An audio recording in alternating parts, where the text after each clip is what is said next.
Hi అండి, అందరికి నమస్తే. నేను మీ భూషణం.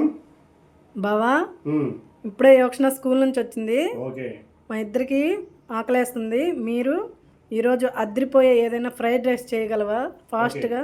ఓకే. ఈరోజు మనము గోంగూర ఎగ్ ఫ్రైడ్ రైస్ చేసుకుంటున్నామండి. వావ్, సూపర్ టేస్టీగా ఉంటుంది, చాలా బాగుంటుంది. కొత్తది. కొంచెం ఆయిల్ పోసుకుందాం, ఒక స్పూను నెయ్యి వేసుకుందాం, సన్నగా కట్ చేసుకున్న క్యారెట్, బీన్స్, ఉల్లిపాయ. ఆయిల్ వేడైంది కదండి, ఇవి వేస్తుందాం, కలుపుకుందాం. 2 పచ్చిమిర్చి అండి. ఇప్పుడు ఇదంతా బాగా ఫ్రై చేసుకుందాం. జీడిపప్పు, ఇవి మనకు ఫ్రై అయినాయి కదా, ఒక సపరేట్ బౌల్లో తీసుకుంటున్నాం. మన గోంగూర ఎగ్ ఫ్రైడ్ రైస్కి 3 కోడిగుడ్లు తీసుకున్నాను. ఇప్పుడు మనము కోడిగుడ్డు ఎగ్ బాగా కలుపుకున్నామండి. ఆయిల్ వేసుకున్నామండి. ఇప్పుడు కోడిగుడ్డు ఇందులో పోస్తున్నామండి.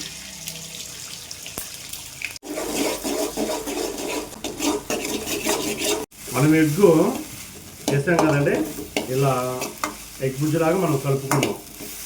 సాల్ట్, బ్లాక్ పెప్పర్, కారం. ఇప్పుడు మనం ముందుగా ఫ్రై చేసుకున్న సబ్జీ వేస్తున్నానండి. ఇదంతా మనము బాగా కలుపుకోవాలండి. మనం ముందుగా తయారు చేసుకున్న గోంగూర పచ్చడి అండి వేస్తున్నా, కలుపుకుందామండి. చూడండి, మనకి ఎగ్గు, సబ్జీ, అలాగే గోంగూర అంతా బాగా ఫ్రై అయిందండి. నేను ముందుగా బాయిల్ చేసుకున్న రైస్ వేస్తున్నాను అండి, పొడి పొడిగా చేసుకొని. రైస్ వేసాం కదండి, ఇప్పుడు బాగా కలుపుకుందాం. రైస్లో కలవాలి కాబట్టి గోంగూర ఎగ్గు ఇలా బాగా కలుపుకుందాం.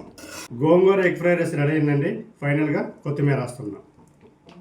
కొత్తిమీర వేసి ఒక్కసారిగా మళ్ళీ ఫ్రై చేసుకుందాం. ఓకే, గోంగూర ఎగ్ ఫ్రైడ్ రైస్ రెడీ అండి.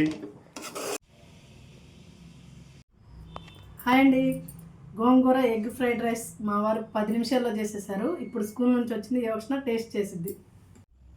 ఫ్రెండ్స్, ఇప్పుడు నేను టేస్ట్ చేసి చెప్తా.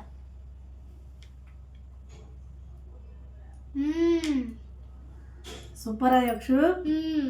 ఓకే.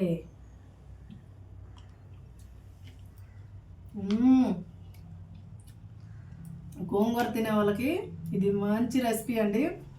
అదిరిపోయింది. 10 నిమిషాల్లో గోంగూర ఎగ్ ఫ్రైడ్ రైస్ తప్పకుండా ట్రై చేయండి. Super super. చూడండి, ఎగ్గు. లైక్ చేసి సబ్స్క్రైబ్ చేయండి ఫ్రెండ్స్.